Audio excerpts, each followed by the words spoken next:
bandmate, my best friend, but someone who's more metal than most that I know, Will Carroll. What's up, everybody? Hello. And there's Will Carroll. And today, our guest is none other than Brian Slagel of Metal Blade. Hello, Brian. Hello, guys. Good to see you. Hope you're all well.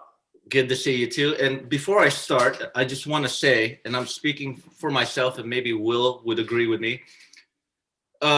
You're a big part of our musical life, dude. You and Metal Blade. I mean, we grew up listening to those Metal Blade records. For me, it's like, you know, the Slayer records especially. So I would like to say thank you for that, Brian. Thank you. Knock over things. Yeah, look, I excuse me, I appreciate that. I'm just a fan like everybody else, so it's just cool to be involved in this, and I always love hearing that we all have the same musical taste, so it's good. We do, right, Will? Oh, absolutely, man. The majority of my metal collection growing up was put out by Metal Blade Records, so yeah, I'm very thankful. Thank you for all the hours of pleasure you've brought me. Yeah. No worries, man. Like I said, we're all fans. But I know Will's a huge fan because Will did an entire 2-hour Gimme radio show only on Metal Blade stuff. So thanks for doing that. Yeah, there's definitely no shortage of material to work with. I mean, I'm going to do a part 2, actually. So many great albums over the years, you know. It's fantastic, man. I'm so stoked you guys are still doing it and thriving. You know, it's just great.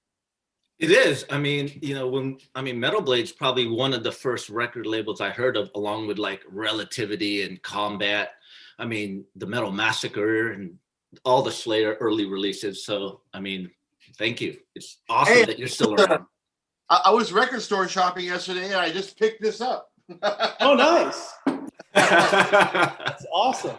Metal Massacre 6. Good one. So we're doing, eventually when all this craziness ends, we're doing a Metal Blade museum here in Las Vegas, which it was my one little project during a lot of this stuff, is I actually able to put it all together. But one of the cool things that we have in there is the original artwork for that actual Metal Massacre. So awesome, man. Wow. When is that going to open? I don't know. You know, we're just kind of waiting until it's safe. So who knows? You know, hopefully, you know, end of summer maybe. We don't know, but it'll be cool when it does, and everyone will know about it. Oh, awesome! I can't wait. Brian, I read your book. It's a great book, and I know you started Metal Blade out of your bedroom. Am I correct? Like it's. Yeah, technically it started in my bedroom, and then it moved to behind my mom's house. We had this garage and like this little room, and that's kind of ended up being my office. So what band or what album did you realize, okay, I got to move out of here and get an office? Yes, it was a while. Okay. I spent 3 years in that little office, which I loved every minute of it, except for the fact that in the summertime, this is Woodland Hills, California, summertime, it would be like 106, 110, and there's no air conditioning in there. So I had this old like swamp cooler thing that you have to pour water in, and I was kind of crazy, but I didn't care. I was just so into it. But I think it was 3 years, so it would have been 82 to 85. So really, you know, once like Slayer and Fate's Warning and, you know, some of those bands started to come out, and there was at that point we had a accumulation of releases. I was finally to the point where I can't do all of this by myself anymore. So it was a small move. It was basically myself, my friend Bill Matoyer, who of course, you know, engineered so many of those classic records, and we hired an assistant. A girl, I can't remember her name, which tried to drive me nuts. And we just did the little office, and then it kind of went from there. But that was a big step, just having an office. Like, wow, I don't have to. I mean, it's kind of a pain because I could just walk outside and go to my office. Now I had to drive to it, but it was nice separating the two, and it had air conditioning. There you go. Man, that's awesome, man. I mean, who was the actual first band you signed to a full release? I mean, and you did Metal Massacre first with a compilation of stuff, but who was the first band like? So the first band were also my really, really good friends, Bitch. So they used to come to my record store, and so David, the guitar player, David Caruth, he was a big factor in this whole thing, because I was working at this record store and I was mainly selling just all the new wave of British heavy metal stuff, and Accept and Mercyful Fate and all that, early 80s metal stuff. And I had no idea there was anything going on in California. I just thought it was all about the European stuff. So he was one of the guys who would come in and buy all this stuff. And one day he came up to me and he said, there's a metal scene in LA. And I go, there is? He goes, yeah, I have this band, this band Bitch, and there's Motley Crue and Rat. And I had never heard of any of these bands. And so the first show I went to was the Troubadour in West Hollywood on a Wednesday night for $1. The ticket was $1, Motley Crue and Rat. And I went and I was like, oh, wow, there are metal bands in LA. And at that point, both of those bands were really heavy. Like Rat was a carbon copy of Judas Priest at that point, to the fact that they, flying V's, all leather. So that's when it started. And so I became good friends with them. And obviously we knew that they had a band, and they were able to go in and record an EP. So we put out their EP first. Then I think the Armored Saint EP was second. And then the first full album on Metal Blade was Bitch Be My Slave. Wow. That's interesting. Will? Yeah, I don't know where to start. So was there ever a band that you passed on that you regretted not signing, especially back then, who kind of blew up later on, that you had an opportunity to get at the ground level? Yeah, there's probably three of them. I mean, the first one really wasn't really a thing, but obviously I had a lot to do with Motley Crue in the early days. I wrote about them in my fanzine. My friend John and I, who helped with the fanzine, we knew this woman, Sylvie Simmons, who worked for Sounds in the UK. We turned her on to Motley Crue, and the three of us wrote the really first Motley Crue article in the UK that kind of got them going. And then, they were doing advertising in my magazine. They were actually going to be on the first Metal Massacre album, but they recorded this record, Too Fast for Love. And their two managers came to my mom's house, sat on my mom's couch, and said, we have 900 Motley Crue records. We don't know what to do with them. I said, oh, well, there's this distributor named Green World who does my stuff. I'm sure they'd be interested. So why don't you go there? And so they went there, and kind of the rest is history. I mean, I was, 21 years old. I didn't know what I was doing. But if I knew then what I knew now, right? Yeah, a lot might be different. Yeah. Yeah. The other two were Guns N' Roses. So when they were playing around LA, I knew their manager really well. I knew a whole bunch of people that knew them. And they kept bugging me, you gotta go see these guys. You gotta go see them. They're amazing. And I was like, I hated that whole hair metal thing. Couldn't stand it. And from the pictures, they looked like a hair metal band. I'm like, I'm not gonna waste my time because I'm not gonna like it. So right. I never went. And I also, one of my good friends did their demos, and they were all around me. And I just never went. And not that we would have put out the first EP, but who knows. And then Appetite comes out. And I remember I was in New York. We had a little office there, basically in Concrete's mail room. Concrete was a big marketing company back then. And I put the cassette in to the tape player and turned it on. I'm like, oh my God, this is amazing. So we ended up actually working on that record, because that record took forever it took like about a year to really build and break. So we did all the underground marketing for them. Then a quick story. So I'd never met any of the guys in the band, obviously. And there was a seventh son Iron Maiden listening party in Hollywood. So I was there and hanging out with everybody. And Slash comes up, because he knew Lizzie from somewhere. He came up and introduced himself. So we started talking, and then we started drinking. And toward the end of the evening, we both had several rum and cokes, or Jack and Coke or something. And so we're both a little on the, a lot of adult beverages. So we're literally sitting down somewhere towards the end of the party. Finally goes, why did you never come to see us when we play in LA? And I said, I thought you guys were a glam band, and I hate glam. He's like, I hate hearing that, because clearly they weren't. So I messed up on that one. And then the other big one was Pantera, who I'd known Pantera forever, because I used to do a radio show at Z-Rock in Dallas back when that was happening. And every time I go on the air, I'd go on like once or twice a month to do like 4 or 5 hours just for fun, because I knew the guy that ran the station. So they'd always call in, and obviously I knew their records before the kind of glammy records. Mm-hmm. So my friends, again, at Concrete, Walter O'Brien and Bob Chiappardi, were managing them. And they came to me and said, hey, we have this Cowboys from Hell Pantera record. Would you be interested in it? And we were just at Warner Brothers at that time, and I didn't really have like a big budget, and they wanted like $75,000 for it, which at that point was a real lot of money. I mean, it would have been the biggest deal we'd ever done. And I liked the record a lot, but I didn't, I kind of sort of talked to the people at Warner's, and it was a lot of money to ask for, so I ended up having to pass on that, and that probably was not a very good idea. Other than that, not a whole lot, but I don't have any regrets. I'm happy that all these bands, made it. Obviously, Metallica in the early days, they wanted me to put out their first record because we had talked, and they had an opportunity to go in and make the record for $10,000 in Southern California. They didn't have any money. I didn't have any money, so there really was no point in doing anything with them, unfortunately. So, but it's fine.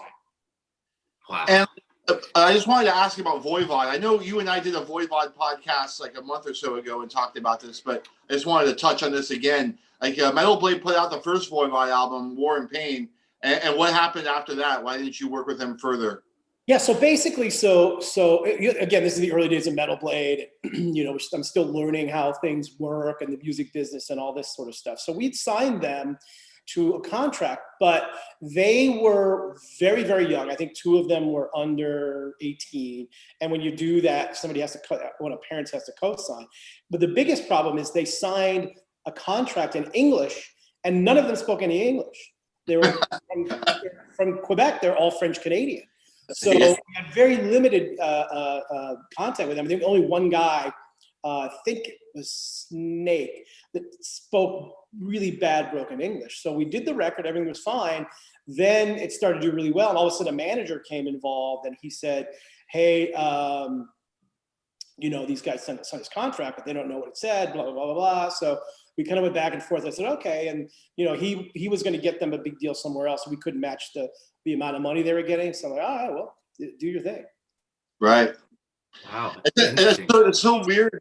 One of those learning things, Yeah, it's so weird that a language barrier is the reason why, well, more or less, the language barrier was the reason why you couldn't work with them further. It's crazy. Yeah, it was weird for a little while, but I mean, we're good friends now, and we've done a bunch of really cool reissues with that, and the band's been great with it. So yeah, cool. What it is. But speaking of like hair bands and different types of genres, you had the Goo Goo Dolls on Metal Blade. How did that come about? So first of all, not a hair band. The Goo Goo Dolls, but a different style of music than metal. Yeah. But so we used to have so back in the day. We wanted to sign DRI and COC, big punk bands, and they didn't want to sign with us, not because they didn't want to sign with us, but because they couldn't be on a metal label. Because back then, punk and metal were two completely different things, and they didn't coexist. So I decided to say, okay, well, if I start a new label with a different name, can we sign you then? And they said, sure. So I started this imprint called Death Records, and we ended up doing DRI, COC, Dr. No, the infamous Mentors, and a couple other bands. And then one of the guys who worked for me, the infamous William Howell, came to me with this band, the Goo Goo Dolls. And also there's a connection there in Buffalo because Mike Faley, who works with us, came from Buffalo. So we had Cannibal Corpse, obviously. So there was a big connection there. And they said, hey, there's this punk band in Buffalo called the Goo Goo Dolls. What do you think? And their early stuff is super punk. It's like pop punk a little bit, but super punk. I love them. I thought they were great. And they're one of the best live bands I've ever seen. They were so much fun. They were a completely different band. And if you go back to listen to those early records, they're a punk band. And so much so that they actually opened for Cannibal Corpse twice in Buffalo and did pretty well. That's how I end the conversation when people go like, why the Goo Goo Dolls? But the funny thing about that is, so then we had this deal with Warner Brothers, and we put out like 3 or 4 Goo Goo Dolls records, and we all felt like this band's gonna pop. They're gonna be really big.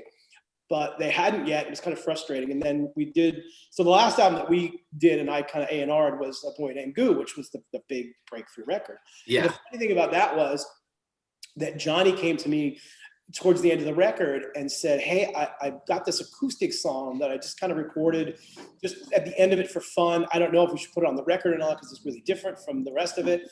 And he played it to me, and that was Name. And I go, dude, it's a good song, so put it on the record. And of course, that's the one that propelled them. And then, now they've kind of become that, adult contemporary, whatever it is, ballad band. But the early days were super punk rock, and they were so much fun live. Like one of the most fun, cool live bands I've ever seen. So that's how that happened. Would you say the Goo Goo Dolls are the most far removed of all the bands you signed from the metal sound? Yeah, pretty much. I mean, we do a lot of different stuff. I mean, we've done King's X, and we've done a lot of different genres. I like a lot of different stuff. Even like recently we did this band Mother Feather. It was kind of a rock band with two girl singers. But Goo Goo Dolls, I mean, the early stuff was probably not that crazy because they were definitely very punk. But in the grand scheme of things now, yeah, for sure, they're the one band that people look at and go, what, like you guys do. So go ahead, Will. Speaking of Death Records, Yeah. Was there ever a band that you couldn't really decide which label you wanted to put them on, Metal Blade or Death? Like, was there ever a problem with a band like that, or? Well, so there is not really. I mean, we kind of figured out that anything that was kind of punk leaning had to go there, so it just made sense. The only weird thing is and I kind of forgot about this until recently. The first Cannibal Corpse record was actually on Death Records. Oh, I didn't know that. The reason we did that was because we had just done this deal with Warner Brothers, big corporate company. They were going to do all of our catalog, but we kind of felt, Cannibal Corpse might not be the best thing to put through a major label marketing and distribution company. So we couldn't do it on Metal Blade at the time because we had a contract with Warner Brothers that everything on Metal Blade had to go through Warner's. So we said, well, we'll just put it through Death Records, and that's how we did it. We did it independently. Speaking of the mentors, you knew that was coming up. Did you catch a lot of flack for that, or a lot of heat from the press or from people for signing them, or how did that come about? Not really. I mean, when we did at the time, they were kind of this underground legendary band. I think I want to say that the first time I heard about them was I think Scott Ian from Anthrax, because they were trading these tapes around, and I think it was Scott that sent it to me, I think. But anyway, so not really. The only flack we really got was the whole PMRC things happened, that they were one of the focal points there. There's a hysterical, I think it's still on YouTube, but there's a hysterical part where they're reading the lyrics from one of the songs, which of course is crazy stuff. Golden shower. Yeah, I think, yeah. So they're reading it and everybody's laughing, and whoever was presiding over was like banging his gavel. If you laugh anymore, I'm putting a halt to this. They continue reading the lyrics, and of course everybody's laughing hysterically. So that ended the day pretty much. But no, I mean, I think people understand look, it's a much different time now. I mean, certainly now those lyrics would not be very acceptable these days. But back in the day, it was tongue in cheek. It was funny. It wasn't meant to be, not that at all. So strangely enough, we really never got a whole lot of flack by them. I mean, they're kind of this underground legendary band, really. Yeah, definitely. Interesting.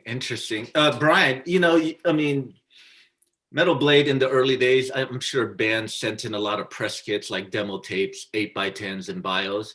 Who is the last band you signed just by opening up a package? It's a very good question. It's pretty rare that happens. Yeah. I think it wasn't quite that way, but it was a band that we signed that kind of came out of nowhere, that had no social media presence, no nothing.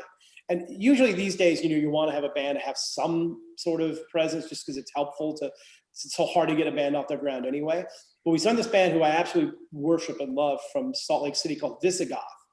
And they came to us kind of in that manner where we got a demo tape and there was really nothing going on. They're from Salt Lake City, which is not really a metal market or anything. They had really nothing happening, but the band was so good and the demo was so good that I was like, let's sign it. So that's probably the last thing closest to that. Wow. It's good to hear. Yeah, you guys just signed a friend of mine's band, Sanhedrin? Or Sanhedrin? Yeah. Erica, the vocalist, bassist, she was in a band called Lost Goat back in the 90s, and my old band, Old Grandad, used to play with them all the time. But they're a great band. I'm stoked they're on Metal Blade now. I'm looking forward to that album. Yeah, there's a lot of, for whatever reason, we it's one of those difficulties where you can't do too much, and we're trying not to sign too many new things because we have a lot. But there's so many new bands. I'd say in the last year and a half, just out of the blue, we've signed quite a few. A lot of them in Europe too. But really, really good quality stuff. So I'm pretty excited for all that stuff. So we'll see. Awesome. So what do you look for when you sign a band? Is it more like social presence, music, or all of the above? So strangely enough, the process has literally not changed since day one. If I hear something and I like it, then we'll sign it. And that's, pretty much the way it is. I mean, look, would we like to have there be some social media presence or some background or some history there that we can build on? Absolutely. But like I said, with Visigoth, we signed them. They didn't have anything going on, but we love the band.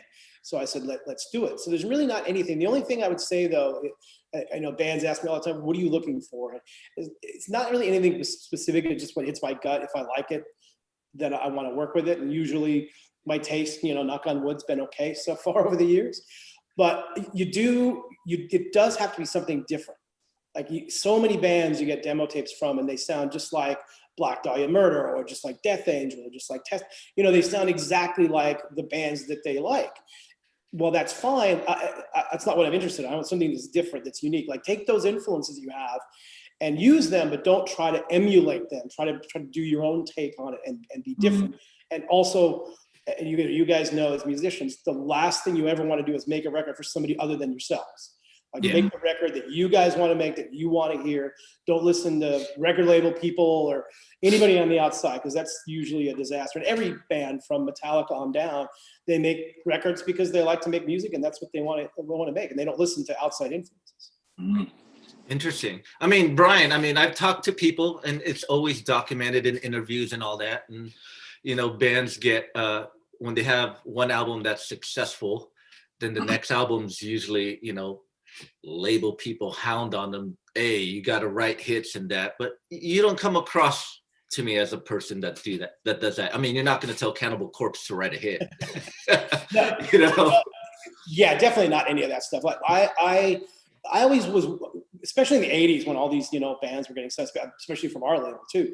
Like these labels would sign the band and then want to change them. I said, well, why would you want to do that? You signed the band because you like them. Why do you want to change them?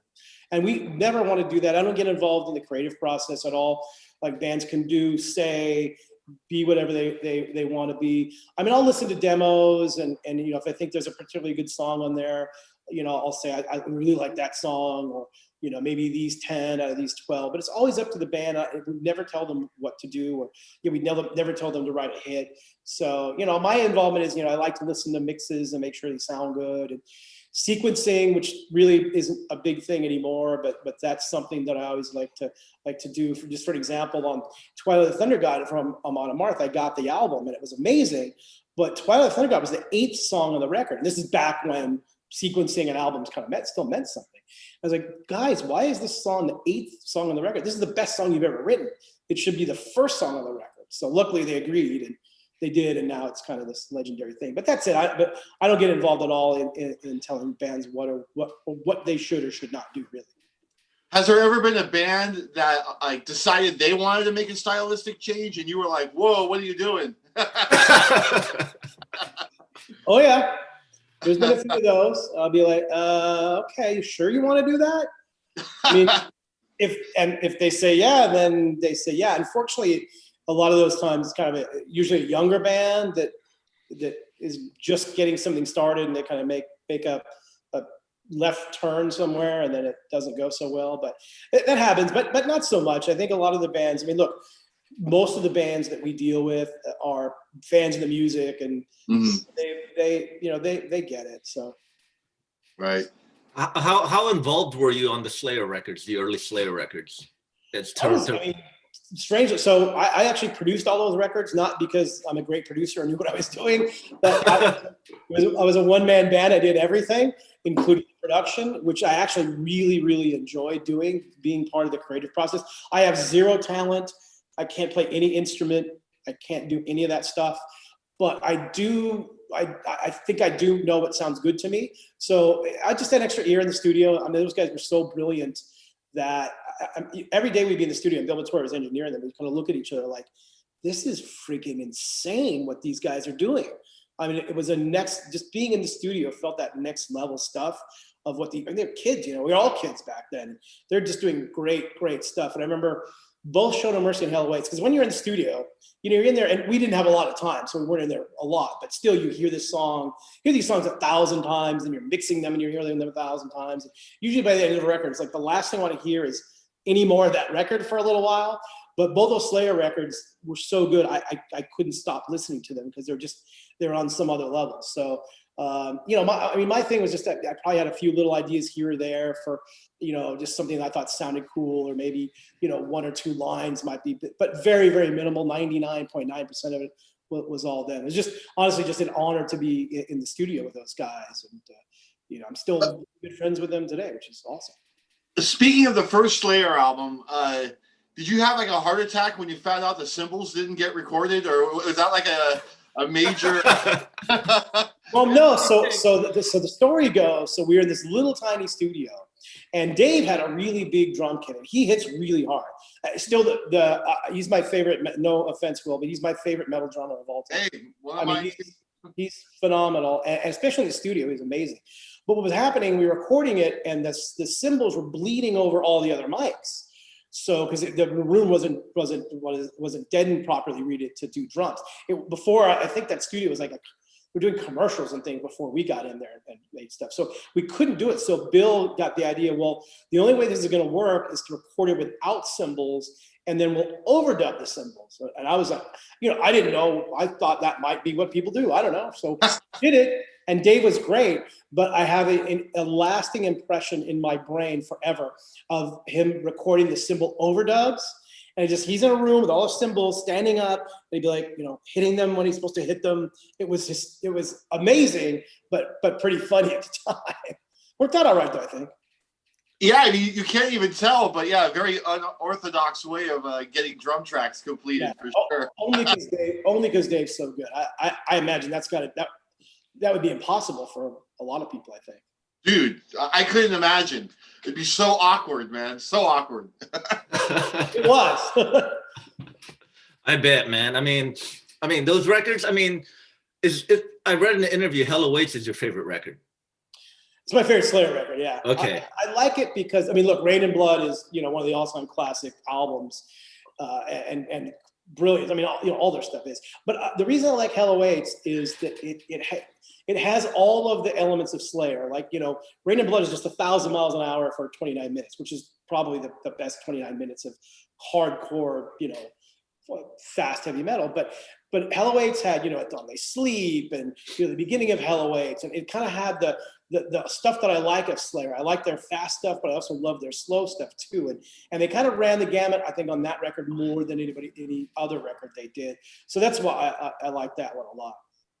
It also has like an element of this like epic songwriting a little bit. The songs are longer and more involved as compared to Rain and Blood. So I agree. I love Hell Awaits as well. That's my favorite album by Slayer. Well, it's funny because I did this. We're doing this box set with a bunch of old records, and I picked out the records. I just kind of randomly picked them out. I didn't really think much about it, but I was doing this interview for it. I think there's 8 records, and 7 of them I think were the band's second albums. And I kind of realized the interesting thing about bands' second albums is that here you have this young band and they're just getting in the studio and they're young and raw, and they're kind of learning their way. And by the second album, they're a little more seasoned. They kind of know what they're doing.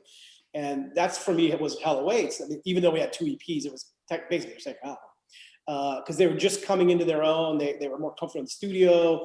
They were more comfortable in writing songs, but still really young and raw and eager. So, yeah, I like that. Awesome. Who's been the most prolific band for Metal Blade Records? Who's released the most albums on your guys' label? I think Cannibal Corpse. I was going to say that, yeah. Yeah. I mean, Amon Amarth's pretty close, but they started a little bit later, and they've also taken more time in between some of the records. So, yeah, I think Cannibal. I think because we have a new record coming out in spring from them. I want to say it's the 14th or 15th album, something like some crazy number like that. Has there ever been a Cannibal Corpse album cover where you were like, I don't know, guys, this is going a little too far? Or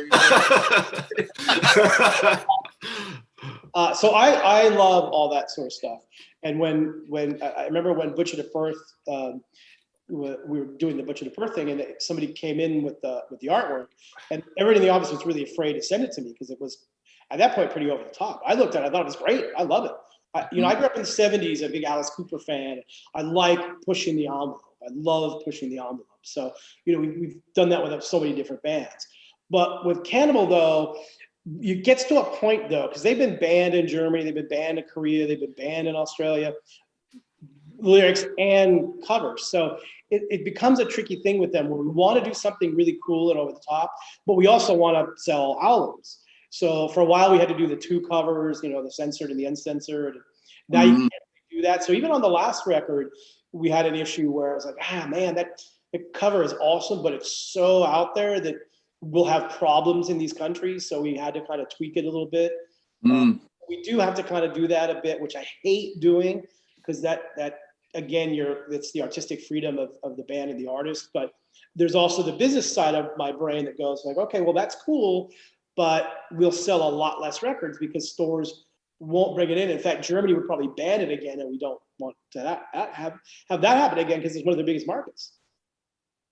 Right. So when something like that happens, like it gets banned in Germany, how did the German fans, they have to go through like imports and all that to get it? Mail order? Well, yeah, it was really weird for a while because they were banned and they like you could get arrested for owning it. In fact, the German government told us that if they found any in our warehouse or our office, they would arrest our managing director. So it was pretty crazy for a while, where they could not be imported. We couldn't make them there. And they weren't allowed to play those songs. They're also told if they played any of those songs live, they would be arrested on the spot. And they had spotters going to these shows to make sure. It was pretty crazy. Like Southern Germany is really conservative. And that's really where the problems were. And that's where our office was too. So it was pretty nuts. I think it's a little less now. I think you can still listen to them on, streaming services and stuff, but yeah, it was pretty crazy for all, but we still have problems in those countries with some of the old records and even the new ones if we're not careful. Wow. So I wanted to ask about signing Mercyful Fate. I mean, that must have been a huge moment in your life. I mean, like, that's pretty important, man. Like, how did that come about? So when we got to Warner Brothers, we always had a lot more resources to do things. And one of my things that I was always wanted to do is I wanted to get a couple of bands that I was a massive fan of as a younger person and try to get them to reform. So there were 2. I was successful with one, unsuccessful with the other. But the Mercyful Fate one was just, I knew King and I knew the band a little bit. And, I just started talking to King and the band and said, hey, I have this new deal with Warner's. We have some good resources. They had King was ending his deal with Roadrunner at the time, and Mercyful Fate hadn't done anything for a while. And I guess, unbeknownst to me, they were actually talking even before I went after them. So the timing was kind of perfect.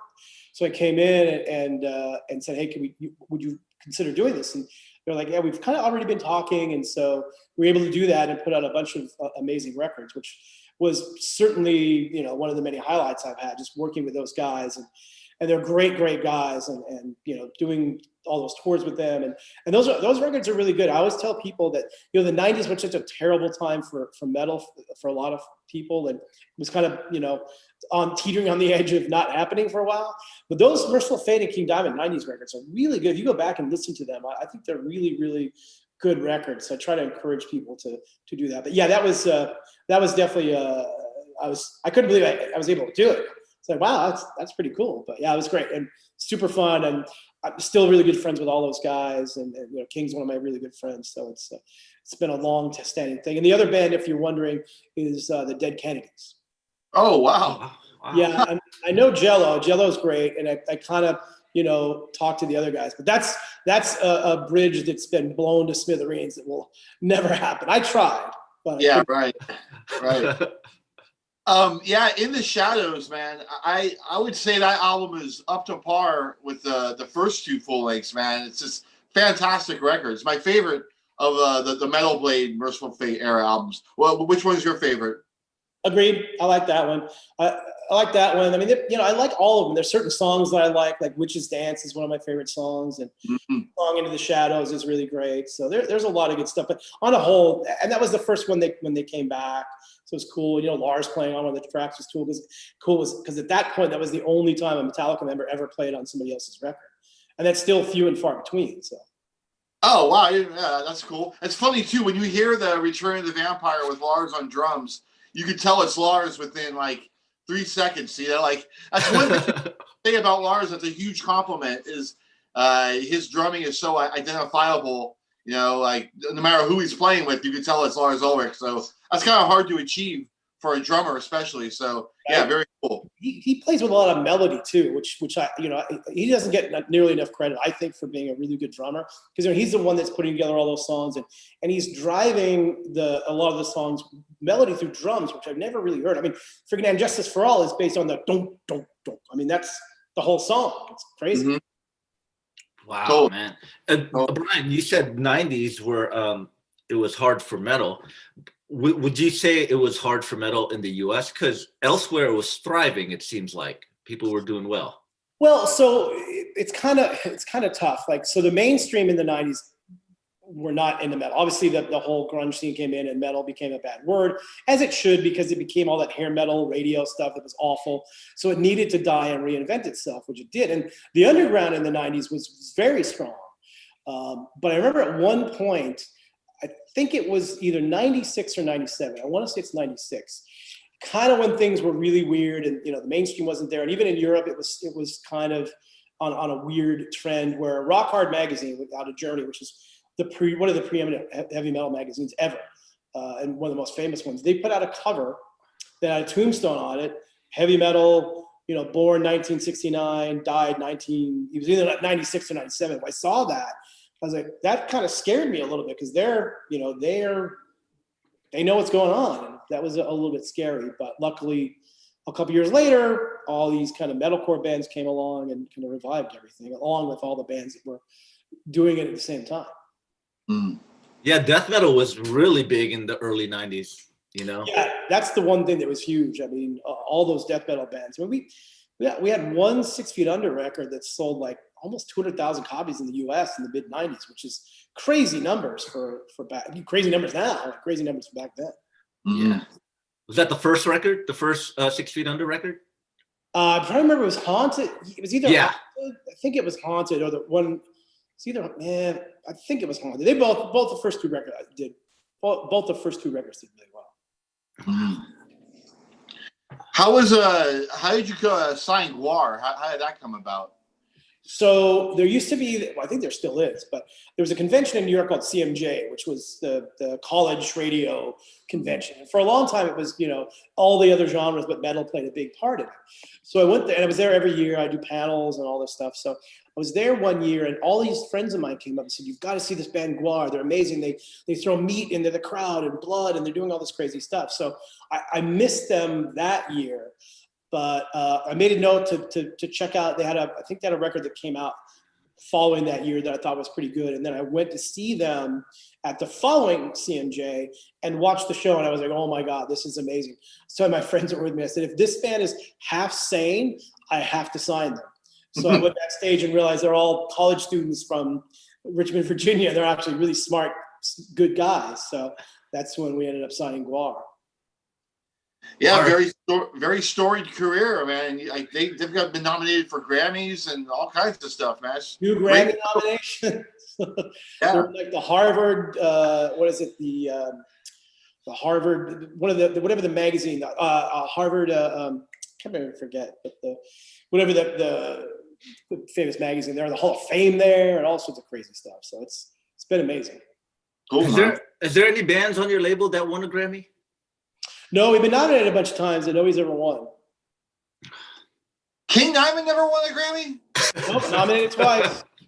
Wow. Wow, nominated twice. King Diamond. Insane. Yeah. I mean, I'm not, I don't, we don't, I have a long history with the Grammys. I was actually on the board after the Metallica thing happened to try to make sure that didn't happen again.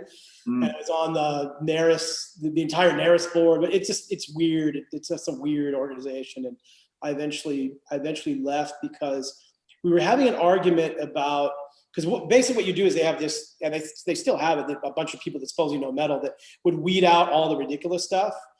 and make sure that that didn't happen again. But I remember I was arguing once about Iron Maiden, and they didn't want to put Iron Maiden in the heavy metal category. They wanted to put them in the hard rock category. This is when they were 2. I was like, Iron Maiden basically, we wouldn't be talking about this if Iron Maiden wasn't here. So I kind of got out of that thing, and then, you know, it's still kind of a mess. So we don't campaign for it, which I'm sure is part of the reason why. But I don't care. Insane. And here you are. Totally, man. You know, I have to say, Brian, I mean, you know, thank you. You re-released the Ultraviolence and Frolic. I thought that was really awesome. And, you know, just out of curiosity, what made you want to do those records, re-release them? Well, number one, I'm a huge fan, obviously. Okay. But we, you know, we had this incredible opportunity, and this I have to really credit Tracy Nivera, who works for us, who really runs the company more so than I do. But she went in and was able to do a deal with Warner's to reissue a ton of the old Roadrunner stuff. Because obviously I was a huge fan of all of that, and it wasn't available. So we gave them a list of stuff we wanted, and by some miracle they came back and said, "Sure, go ahead and do all that sort of stuff." So and we love reissuing stuff. You know, we love doing our stuff. We love doing other stuff. So, you know, and those records are classics in my opinion. Oh, yeah. And you acquired the first 2 Mercyful Fate records, right? So yeah, so we own actually the entire Mercyful Fate and King Diamond catalog now. We have all of our stuff, and then we bought the rights to all the early stuff, so we could kind of marriage them together, which was again a unique opportunity we had through Warner Brothers, and you know, obviously King of the Band have to sign off on all of it. So it's nice to be able to have the whole catalog, and it's been great. We've been reissuing a ton of stuff, and it's super fun. So yeah, that's been another one of those cool things we did. Like, wow, I can't believe we actually were able to make that happen. Was that hard to do, to acquire? Yeah, we kind of got lucky that what happened was Warner's and EMI were merging, and the European Union wouldn't allow it because it was too big a company, and it was unfair advantage to the independent label. So they had to sell off a bunch of their assets to actually only independent labels. So since we're one of the few that still are independent, we were able to go in and get some of that stuff. So we had an opportunity to buy some other stuff, but the prices started to go a little crazy, where it's like, yeah, if we do that, we might never make the money back. So I mean, speaking of independent, I mean, I know Roadrunner was independent at one point, and Warner, I guess, purchased them, right? Has there been a time where a big company wanted to do the same to Metal Blade? All the time. Happens Really? all the time, especially these days where you've got all these, you know, venture capital people that are trying to buy all the assets, and there's really not much left. There's only, I think, Epitaph, us, you know, there's just from rock and metal labels that are truly independent. There's only a few. So we get hit up all the time, and I mean, some of the money's pretty good, but I don't want to ever do that, honestly, because I don't want to have to answer to somebody else. I mean, we've done this for, 39 years almost now, and I couldn't do that. It would just be impossible. I have friends that have sold their labels or even sold their businesses to big corporations, and they hate it. It's like they always say it's the worst thing they ever did, because now they've got to, if they have to hire somebody to do something, they have to ask Suits to do it, and it's just not fun. I mean, I can get up in the morning if I want to do something, I can do it. I don't have to ask anybody to do it. So I don't really anticipate ever doing that. I don't need the money. I'm plenty comfortable. Money isn't a big motivating factor for me. So yeah, I don't envision that ever happening. Hopefully, because then. Were you curious at one point, though? I mean, when someone threw you a figure, you were like, maybe I should, or maybe I. Yeah, people throw, especially lately, people throw some interesting money. But what am I going to do with it? It's like, the problem that I have more than anything else is what would happen to the bands, what would happen to the employees. Because I know what's going to happen. Somebody's going to acquire them, and some of the bands that they don't think are worthwhile, they're going to get rid of. They're going to get rid of, a lot of the back end employees who they already have doing, royalties and accountings and all that sort of stuff. So, these people, it's their livelihood. I don't want to, and they're amazing people. We have phenomenal staff, and I don't want to, ever do anything that would harm them. So that's another reason not to do it. Is that wouldn't. I just thought that'd be cool. I just don't have any motivation to really do it. So. You're metal as hell, Brian. keeping it true, man. I dig it. I dig it a lot. Yeah, that's the way it is, Hey, in the 90s when or late 90s, early 2000s when new metal was blowing up, were you feeling pressures from outside influence or people within the company to sign new metal bands and go that route? Can I curse here? Yeah, you. You sure can. No. As much as I hated hair metal, new metal was up there for me too. Now, saying that, I have to put Korn out of the equation because I don't think that they were new metal. And we actually tried to sign them.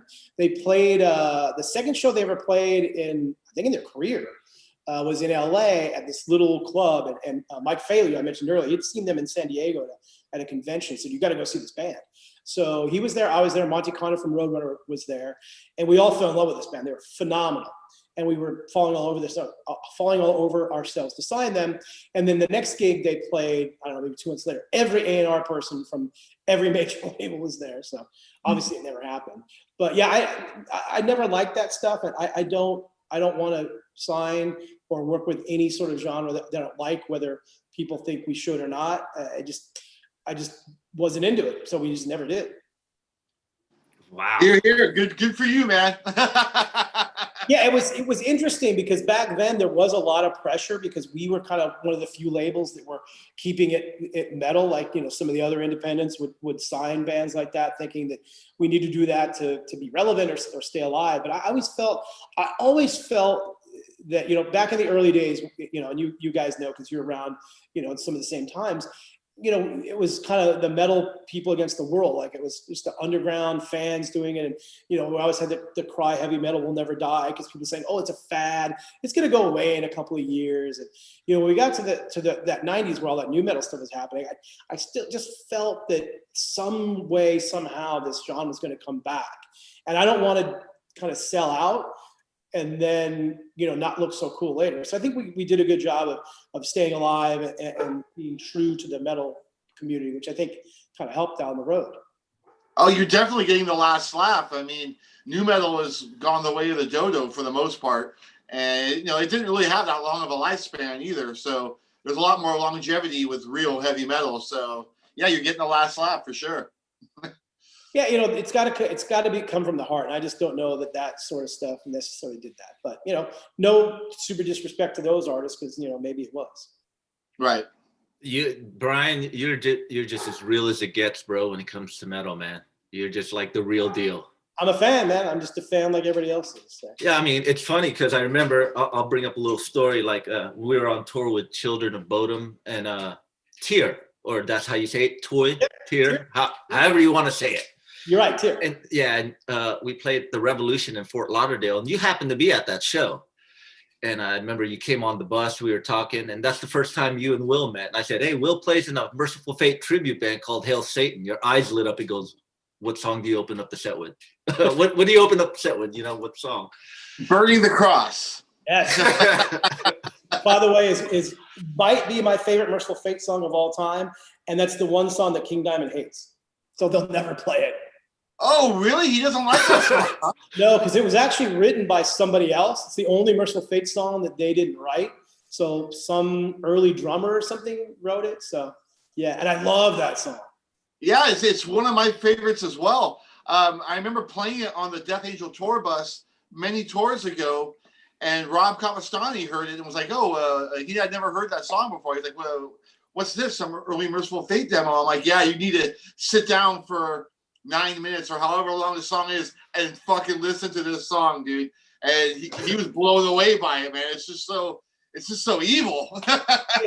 It's literally, I think, the heaviest drum part of all time in metal is in that song where they do that, you know, dun dun dun, that slow part. Then it stops and it's just the kick and the bass. Boom. Yep. Every time I hear that, I'm like, oh, it's so heavy. Totally. Jeez, man, crazy. Mercyful Fate freaks. Sorry. I gotta, because I did drop off. I'll admit, I did drop off. I didn't get a chance to give Mercyful Fate a chance in the 90s. Look, you're not alone. I mean, and I get it. It was just that was a tough time for metal. A lot of people went different ways and listened to different stuff. I totally get it. You know, I was a huge fan of all that grunge stuff too. And we, you know, luckily we ended up working with a lot of those bands on the marketing end. And I love, you know, Alice in Chains and Soundgarden. I mean, I love all that sort of stuff. So I totally get it. You know, that's when these Mercyful Fate records were coming out, when it just wasn't the thing. So I totally get it. Gotcha. Now, Brian, I mean, a lot has changed from when you started to now. Like vinyl, CDs, and tapes were selling like crazy. Now we're in the world of streaming. How is that adjustment for you, you know? Well, so I learned early on, I made a big mistake. Probably the biggest mistake I ever made was when vinyl was going out and CDs were coming in. And I talk about this in my book, actually, but where I was like, no, vinyl's never going to die. I love vinyl. And we kept making it, even though everybody told me stop making it. And then one day we got all these returns, so much so that I think I owed the distributor like $100,000 or something, and almost put the company out of business. So I learned then, like, okay, instead of like resisting change, we're going to embrace change. And we've done that, I think, all the way through. It's one of the reasons why I think we've been able to do this for so long is, you know, even the file sharing stuff, we're like, let's embrace this. Like, I understand why people are doing it. Let's not, you know, I mean, look, it's not a good thing and it was an issue for a while, but, you know, we might as well embrace that it is what it is. And let's get the word out there that, you know, it does hurt, you know, some of the bands, some of our bands. And the bands are very good about going out and saying, hey, you know, if you keep doing this, we can't keep making music because there's no money coming in. I think a lot of the fans, and again, why I love the metal community so much is they started realizing that was the case. And I remember for a while it became a badge of honor, like I bought the CD, you know, then. So we've always kind of embraced these changes. And the same thing with the streaming. And it's interesting because we did, when Apple first came out or iTunes first came out, we resisted doing that for a while because they were giving the major labels one deal and they were giving the independent labels a different deal, much different and much less money. And I'm like, look, I'm not going to give you my product until you pay me what the major labels are getting because it's just not fair. So we kind of held out, and we did the same with the streaming services, where all of us, you know, I think all of us metal labels kind of banded together, you know, Blast and Napalm and everybody, and said, like, look, this is, you know, you're trying to pay us much less than you're paying the majors, and the majors own part of Spotify. So it was really an unfair playing field. So, and I also saw what was going on where there was a time in place where really small labels, if they would give up their streaming rights and put streaming stuff up there, they'd almost sell no physical product. And a few of them ended up going out of business. And I actually had, I was on a panel at South by Southwest when all of this was happening.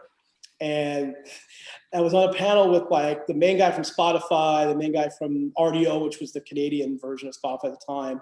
I think the moderator was somebody from Rolling Stone. And it's basically all these streaming people who were up for streaming. And I was the lone label guy that was against streaming. And so, but we had a really interesting debate about it. And they, you know, I kind of got cornered by the Spotify guy and a couple other people afterwards. Said, look, you know, we don't want to take your money away from you. We want to be an extra benefit for you to provide more money for you and the artists. So we had an interesting talk about that. And I said, the first thing is, okay, well, if that's fine, then give me the same deal you're giving the major labels. Yeah. Eventually we got to. And I know, you know, you guys probably have a different perspective maybe than I do. But, you know, I've argued a lot with bands, especially early on, that were very anti this because they felt we're not going to pay any money. We're never going to make any money off of this. It's never going to become anything. And, you know, we feel ripped off. It's almost like the file sharing all over again. So just hold on. I get what you're saying, but it's going to be better. And I think the big problem, and this is changing now rapidly, the big problem is a lot of the major labels were paying bands on their old deal, which, you know, might be 20% of the gross, which makes sense when you're manufacturing things and there's money being involved. But when you're not, you're just putting it up. That's just not fair. Like bands should be making significantly more than that. So we've adjusted our deals to do that. And now we're finally seeing, we're giving bands, every half year or something, some of them in checks in the six figures, which, is a lot more than they've got in a long time. So I think the streaming thing is really good now. And, we've got a great relationship with Spotify and Apple Music as well. And it makes sense.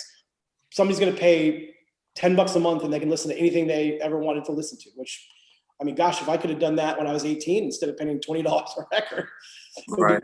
I think it's a good thing. But the interesting thing about it, at least in our community, is that the physical hasn't gone away. In 2020, which we thought was going to be a terrible year for us, it was one of the better years we've ever had because we sold so much physical product. People still want albums and vinyl, and even CDs are still surprisingly doing really well. So it's a good balance now between the two. And I think you're finally seeing at least artists with the right deals and through hopefully through more independent channels are starting to make some decent money. Wow, that is interesting. I mean, they say vinyl is like the resurgence of vinyl is so huge nowadays. Do you think vinyl for Metal Blade, you think you sold more vinyl now or you sold more vinyl then? Oh no, I think we sold more vinyl now. I mean, Really? let's put it this way. Probably not number wise in actual, sales, but in terms of the overall money, absolutely. Because they're expensive now because they're expensive to make. And I read something, I think in 2019, where that's the first time that album sales on a gross level surpassed what was happening in the 70s, which that really blew me away because in the 70s, it's all there was. And you had, bands selling millions of albums. Yeah. So it's amazing that now the gross money is bigger than it was even in the 70s. So, and we keep wondering how long it's going to go on. It's one of those things where everybody's like, oh, it's going to go away soon. But we found, 2020 was just a huge year for us. Mm-hmm. Why are albums nowadays so much more expensive than back in the 70s and 80s? I mean, it's like a $30 difference, Simple manufacturing. So when vinyl, went away, a lot of the plants just shut down or reconfigured themselves to do other things, and only a few stayed around. And it's really expensive, and it's a huge process to build a new vinyl pressing plant. And I mean, it's happening more now. I think we're getting to the point that's a little bit better, but then we had this old issue where there's only 2 places in the world that actually make the vinyl lacquers, and that's what you make the vinyl from. And one of them burned to the ground, so we basically lost half capacity. But it's getting better. The other one's ramped up, and they're trying to ramp it up again, so it's better. But it just takes a long time to make it. It's very expensive. Everybody's making it, so we're kind of in a decent position where we have some good relationships with some of the manufacturers. But yeah, it's really, really expensive to make, and that's why the big difference is. Right. Okay. Ryan, what do you think about cassettes?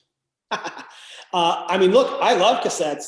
But if you would have told me 10 years ago that cassettes were going to make a comeback, I would have been, what? Because I never, when all that vinyl, for, I don't know, 10, 15 years in our warehouse, we just had a whole wall of vinyl because all the vinyl that got returned, I couldn't bear to get rid of it. So I just kept it. And people were like, why do you have all this vinyl stuff? I can't get rid of it. And thankfully it came back. We were able to sell all of it. But I kind of wish we'd done that with cassettes because we probably destroyed a couple 100,000 cassettes at one point. Wow. I think that's just a novelty though. I mean, it's fun, but I don't really know that it's going to be like the vinyl thing. I agree. I don't think it's going to last too long down the road. Definitely a novelty. But it's fun and it's cool. I mean, I didn't know that cassette players still existed, but they do. Yeah. Wow. I mean, is CD sales still good? Yeah, surprisingly, really, really good. It depends on the artist sometimes because some artists are more streaming than others. But some of the old school, like, we put out a Fates Warning record this year that was like their biggest record ever in terms of first week and chart numbers and all this stuff. And it was predominantly a lot of CDs. I was kind of blown away by how many CDs we saw. I was like, wow, that's a lot. So it's still out there. There's still a lot of people that prefer CDs. So, we have to be really careful with that because you don't want to over manufacture stuff, but it's still a pretty healthy market now. Like I said, I've really been, especially in 2020, I think part of it honestly is that obviously there's no show. So, fans aren't going out and spending money on concerts. So they hopefully have more money to spend on other musical things and they're buying, t-shirts and physical product, which is good because that helps the bands that can't tour. Yeah, that's a good way of looking at it. And I was also asking with the pandemic, I mean, bands who write and release, it's kind of hard to kind of plan things out since you can't tour. I mean, what's your take on it? Do you tell bands just hold off or, Well, yeah, look, each band has their own thing, and I get that. We'll do whatever the bands want. Luckily, with a band like Armored Satan, Fates Warning, which we put out in 2020, those bands don't really tour a lot anyway, so it wasn't too terrible to put out records, and they both did unbelievably well. So that was fun. But we've got other bands. I mean, like Cannibal Corpse, for example. Like, so we have a new record coming out. That's been sitting kind of around for a while, and we finally was like, well, let's just put it out now and then we'll figure out the touring thing later. I think you'll probably see another Cannibal Corpse studio album sooner than later, maybe. But that's really up to the bands.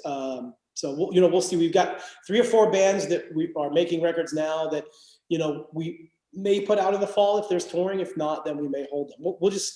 It's just so hard to tell at this point. No. Yeah, it is hard to tell with these times. So I was just kind of wanted to ask your point of view on it. But it's honestly though, it's not a bad idea to put out a record these days because there's not a lot of other competition, and you see, like, for example, with that new AC/DC record, which I think the best AC/DC record since Back in Black, but they put it out in the middle of nothing. And again, they're not a band that's going to do a big tour, but they got all this exposure. And it's, again, one of their biggest records ever because there's not a lot of other big releases coming out. Mm-hmm. Interesting. Does every release get a cassette companion, or do you just do certain albums for a cassette release? It's just certain ones. It's not. We don't do a lot of them. It kind of just depends.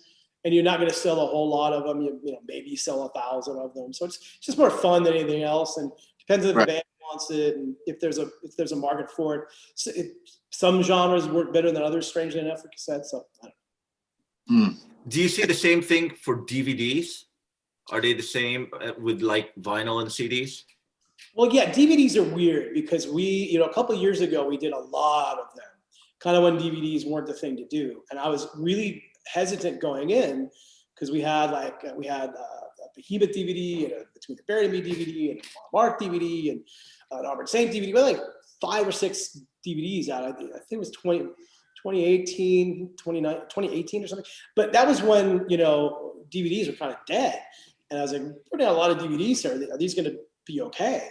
And actually ended up being great. The D2C stuff that we did with the packages did really well. So it's still a market that works, but I think it depends on the artist. So, we'll see. Gotcha.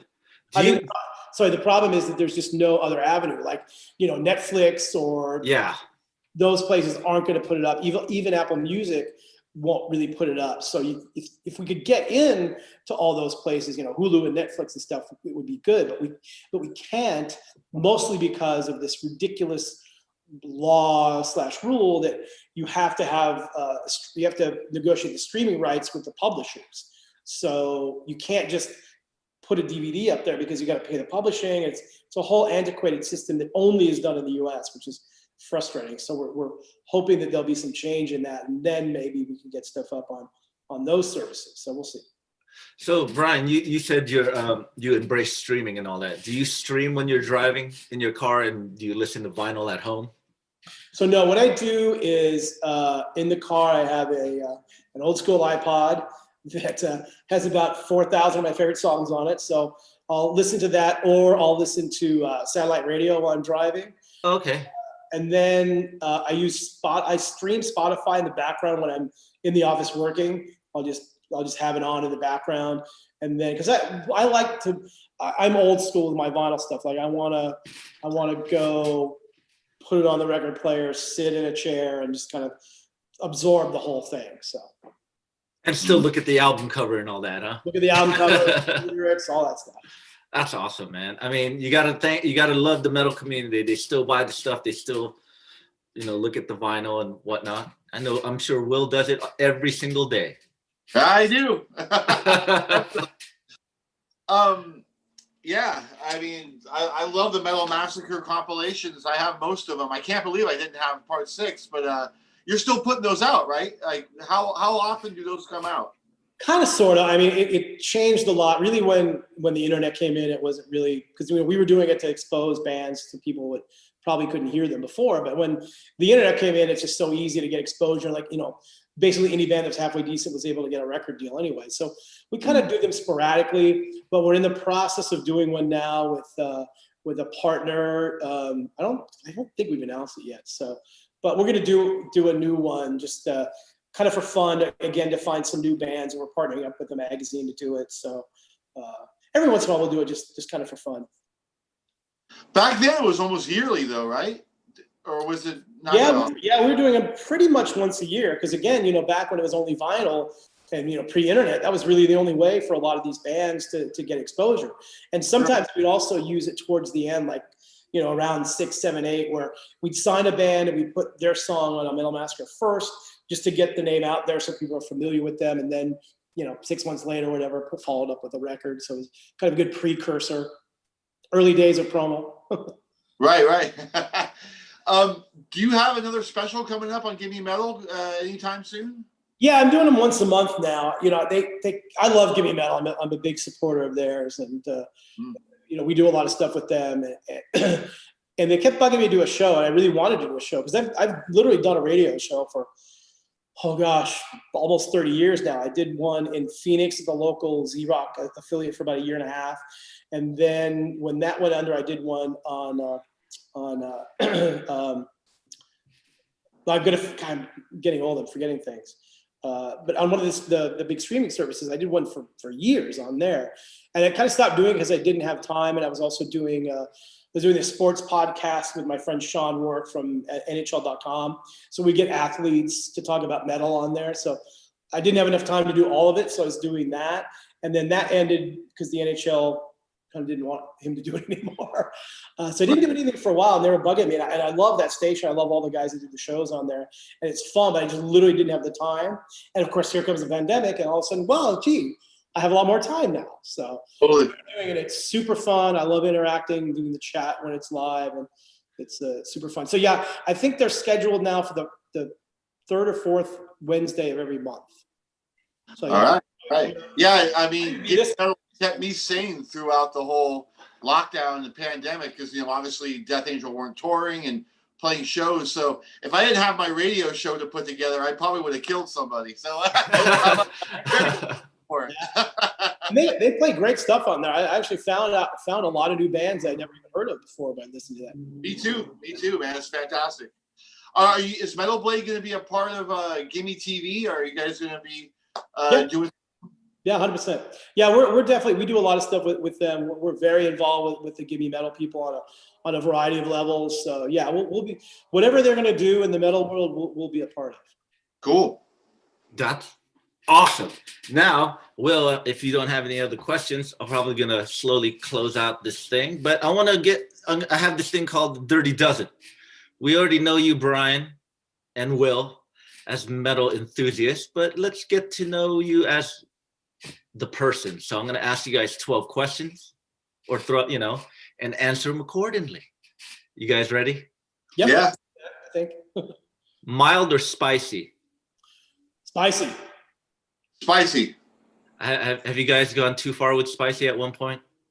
Yeah, I used to be obsessed with Cholula, and I was in New York once, and I got the famous halal. It's not so famous now because it's everywhere, but on 54th and 6th, and I had them put the hot sauce on it, and they put Cholula on top of that.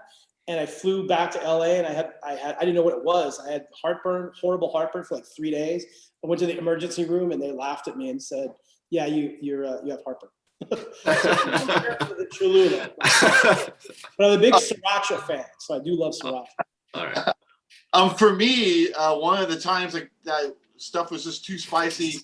Was with Chuck Billy. We were on tour with Testament. Ted, you were there. We all went to a Buffalo Wings place in Buffalo, New York.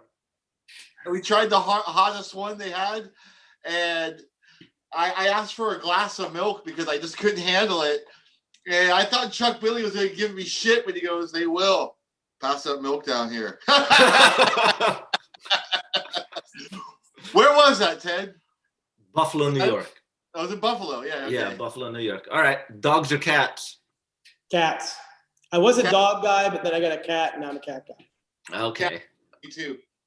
A movie you can watch over and over again. Oh boy, there's a few of those. I'm gonna say probably the one I've watched the most in my life is Slapshot.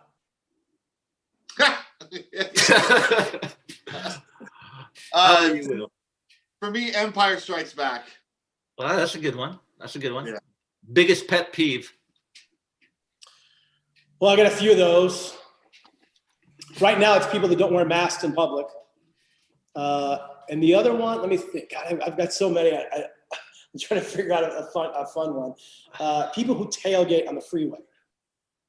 You know what? I'm one of those dudes. I'm sorry. Look, unless you're, if you're going 50, then you can tailgate. But if you're going like 75, don't tailgate. Okay.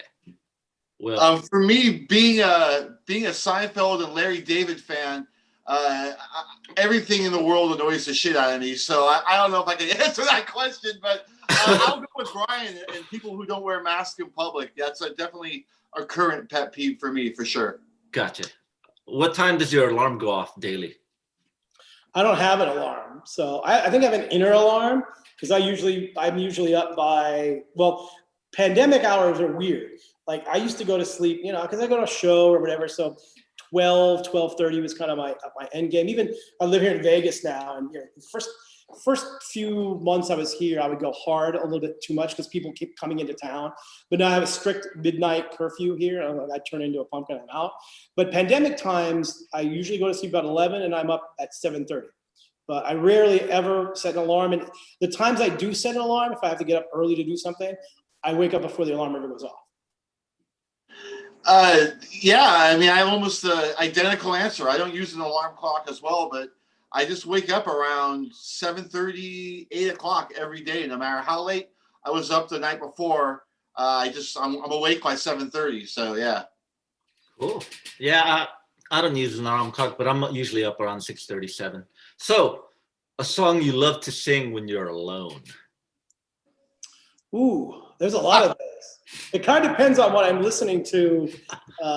Currently, I'll give you the one that I'm currently doing all the time is Witch's Spell off the new AC/DC album. Oh, wow, cool. For me, Fallen Angel by Blue Oyster Cult.